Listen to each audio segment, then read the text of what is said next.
मनुष्य समाज ने स्त्रियों को सदा ही शोषण, अन्याय और अपमान दिए।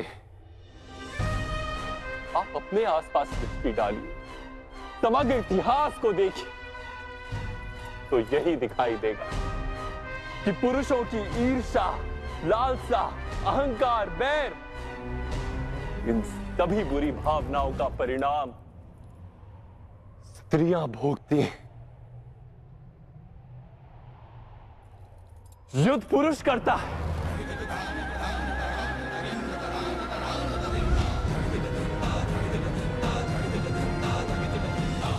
और पराजित नगर की स्त्रियों के साथ बलात्कार किया जाता है। पुरुष मदिरा और द्यूत में अपनी संपत्ति गंवाता है। स्त्री के भाग्य में भूख आती है, पुरुष का अहंकार जागता है और स्त्री की स्वतंत्रता और सुख में बाधा उत्पन्न हो जाती है। पुरुष जीवन से हार कर परिवार का त्याग करता है और स्त्री अपने नन्हे नन्हे शिशुओं का पेट भरने के लिए संघर्ष करती रहती है।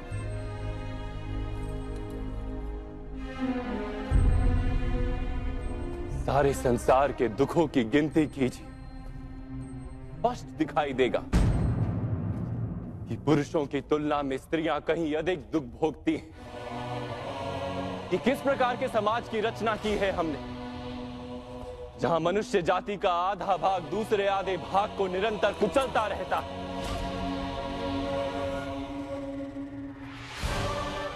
और वही कुचली हुई स्त्रियां मनुष्य के समग्र भविष्य को जन्म देती। सृष्टि को देखिए, नए वृक्ष को जन्म देने वाले बीज के आसपास ईश्वर ने फूलों की पंखुड़ियां निर्मित की, उसे रंग और सुगंध से भर दिया। जहां भविष्य का जन्म होता है वहां तो केवल सुंदरता, केवल सुख, संतोष और सम्मान होना आवश्यक नहीं। किंतु समाज स्त्रियों को दुख देकर सारे भविष्य को दुख से भरता रहता है। मान, शोषण, पीड़ा, सबसे झुलसी हुई स्त्रियां स्वस्थ और सुखी संतान को जन्म किस प्रकार दे सकती हैं? अर्थात जब जब किसी स्त्री का अपमान होता है, किसी स्त्री का शोषण होता है, किसी नारी के केशों को खींचा जाता है, तब तब किसी ना किसी रूप में एक युद्ध का जन्म होता है।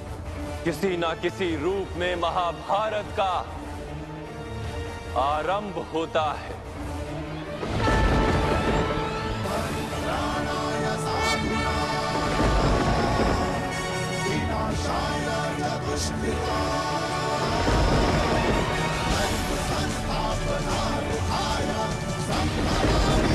स्वयं विचार कीजिए, बार बार विचार कीजिए।